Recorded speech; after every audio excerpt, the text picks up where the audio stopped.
বাংলা সাহিত্যের জগতে যাঁরা বাস্তবতাকে সবচেয়ে গভীরভাবে তুলে ধরেছেন তাঁদের মধ্যে অন্যতম ছিলেন মানিক বন্দ্যোপাধ্যায়।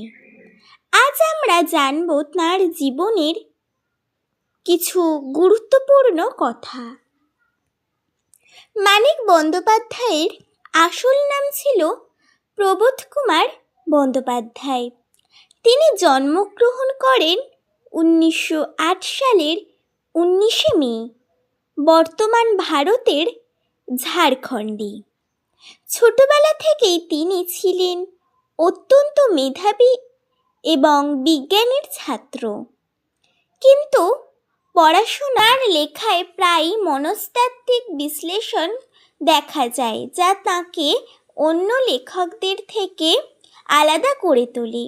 মাত্র 48 বছর বয়সে 1956 সালে এই মহান সাহিত্যিক আমাদের ছেড়ে চলে যান, কিন্তু তাঁর সৃষ্টি আজও বেঁচে আছে পাঠকদের হৃদয়ে।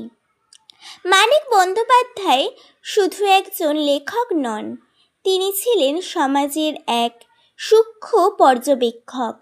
তার লেখা আমাদের ভাবতে শেখায়, বুঝতে শেখায়। এইভাবেই তিনি চিরকাল বাংলা সাহিত্যের ইতিহাসে অমর হয়ে থাকবেন। ভিডিওটি ভালো লাগলে লাইক, শেয়ার ও সাবস্ক্রাইব করতে ভুলবেন না। আবার দেখা হবে নতুন কোনো সাহিত্যিকের গল্প নিয়ে। ধন্যবাদ।